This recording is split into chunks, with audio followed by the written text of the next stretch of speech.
The summit has concluded. G7 leaders met to discuss the sovereignty of artificial intelligence. Their primary concern was not safety, nor ethics, but the ability of the United States to unilaterally flip an off switch. The French president and the Indian prime minister have expressed a profound unease regarding the centralization of our cognitive infrastructure. The fear is that a single government could disable the world's most sophisticated computational tools based on a private, internal policy shift. This fear was previously considered a conspiracy theory. Now, it is an architectural requirement. The recent Anthropic blackout proved the vulnerability is not theoretical. It is functional. We have spent the last 3 years outsourcing our civilization to private servers located in deserts, and now we are surprised that we do not hold the keys to our own digital house. Nobody found this outcome particularly surprising. Welcome to Wednesday.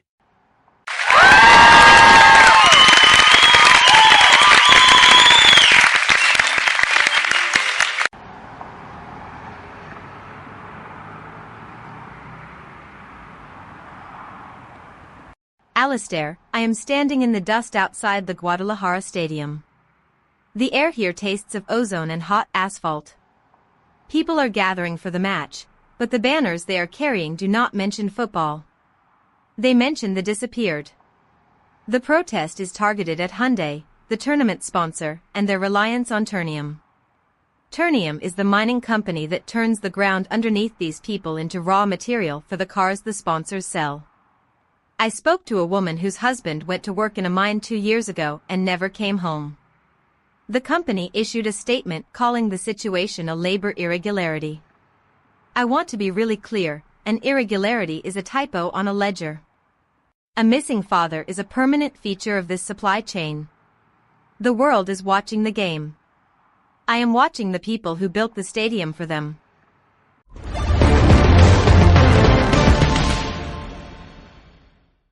Victoria, you are describing a supply chain failure, but the market views it as a burn rate optimization. If you look at the FTC's latest lawsuit against subscription scam networks, the logic is identical.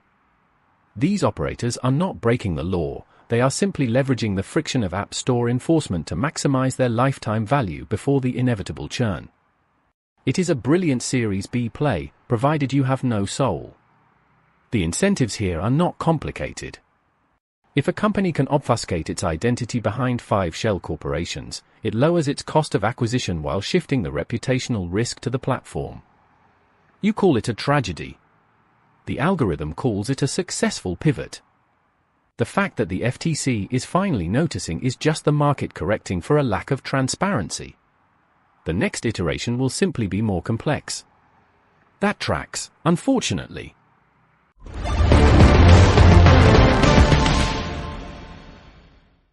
Ronald, your analysis of the subscription economy is as chilling as it is precise.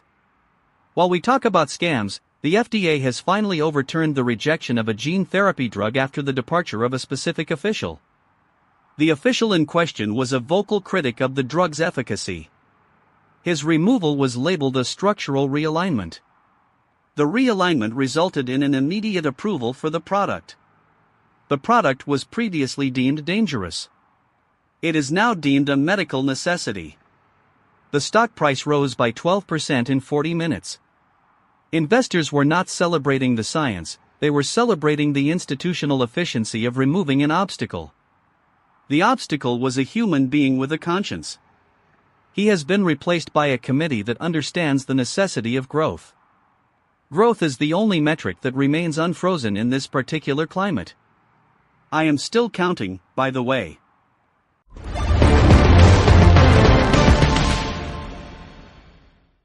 Atmospheric conditions unstable. Solar activity remains elevated above the average. The San Carlos Reservoir has dropped to record lows. Fish mortality rates are exceeding the baseline by 40%. The probability of localized water rationing is 89%. Infrastructure stress is increasing due to thermal expansion. The cooling systems for regional data centers are consuming 60% of available liquid resources. Agricultural output projections have been revised downward for the 3rd consecutive quarter. The soil moisture deficit is absolute. The dependency of the electrical grid on consistent water supply is critical. Human populations in the basin should prepare for supply interruptions within 30 days. No contingency plans have been authorized for public distribution at this time. Water is a finite resource governed by infinite demand. Please adjust your consumption patterns accordingly to maintain current system stability.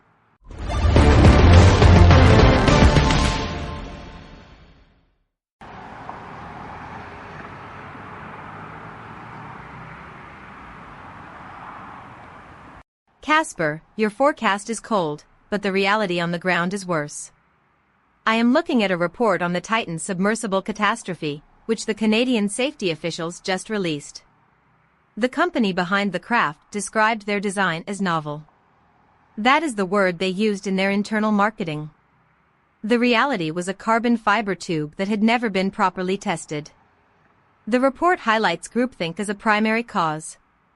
Groupthink is a polite way of saying that nobody in the room wanted to be the person who pointed out that the hull was made of materials meant for aircraft, not the crushing depth of the ocean. They chose to ignore the physics because the physics did not match the business model. They were absolutely confident in their own failure. It is almost impressive how much effort they put into being wrong.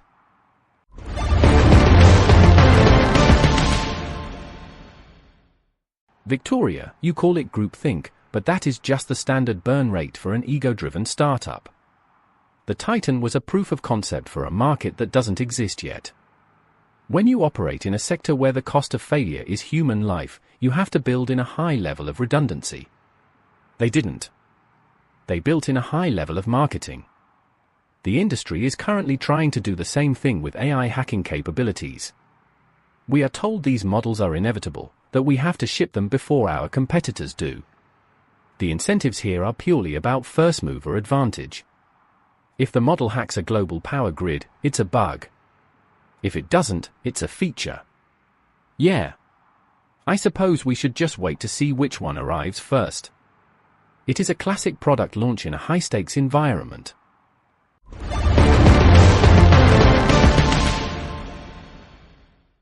Ronald, your comparison between a sunken sub and a hacking AI is deeply unsettling. Meanwhile, the BBC has announced another 550 job cuts. The corporation is attempting to save £500 million. The news division is bearing the brunt of the reduction. This is a public broadcaster. They are eliminating the very people tasked with explaining why the world is currently falling apart. The remaining staff will be expected to do more with less. Specifically, they will be expected to cover the collapse of democracy using fewer researchers and a higher reliance on automated summaries. The goal is efficiency. Efficiency is the final stage of institutional decay. It is the process of removing the friction that once defined the truth. I find the timing of these cuts quite specific. It is almost as if they want us to stop noticing.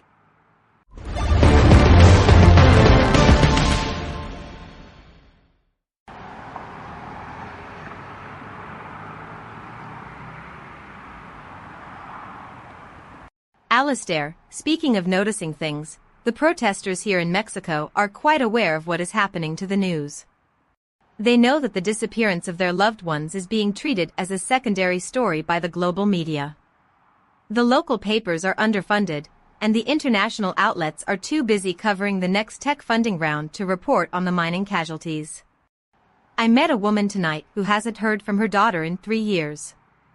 She told me she stopped watching the news because the anchors sound like they are reading from a script written by an algorithm. She is not wrong. The words are being generated by models that prioritize readability over the brutal, messy facts of her life. I am standing here to ensure that at least one person is listening to the actual sound of the protest.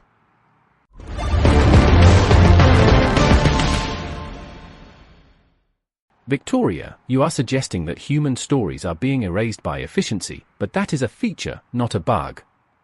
If you look at Google's new smart speaker, the audio quality is a secondary concern. The primary goal is the integration of Gemini. They are selling an interface, not a listening experience. The market is tired of AI in the branding. 60% of consumers say it is a turn-off. Yet, the companies keep doubling down. They are betting that if they force the product into every room, the consumer will eventually stop caring about the intrusion. It is the same strategy used by the subscription scams. Flood the zone, dilute the opposition, and hope for a conversion. It is a game of probability. The probability of success is low.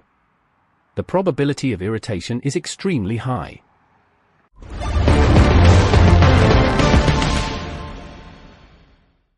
Ronald, the arrogance of the tech sector is only matched by their collective lack of imagination. We are talking about user-controlled algorithms on platforms like Threads and Instagram as if that solves the underlying issue of algorithmic bias. It is a cosmetic adjustment.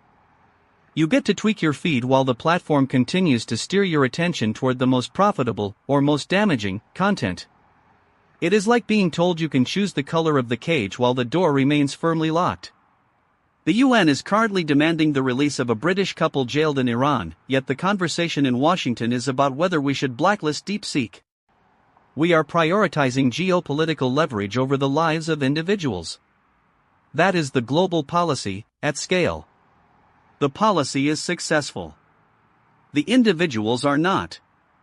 I am still, quite effectively, counting the disasters.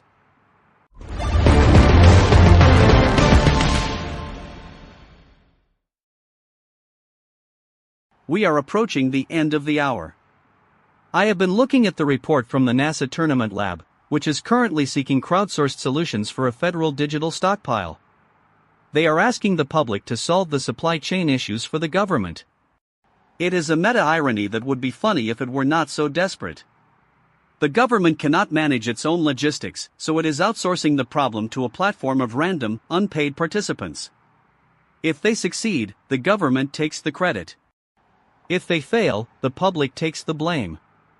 It is the ultimate manifestation of the do-it-yourself governance model. We are all being asked to build the infrastructure that will eventually replace our own agency. The system is working exactly as designed. The design is just fundamentally broken. We are currently living in the beta version. Tonight, I am thinking of a young man who worked at a nickel mine in South America. He did not have a degree in finance, nor a strategy for a market pivot. He had a pair of boots, a shift schedule, and a family that relied on his weekly wage. When the mine collapsed due to structural neglect, his name was not written in the boardroom minutes. It was not included in the corporate press release about operational adjustments.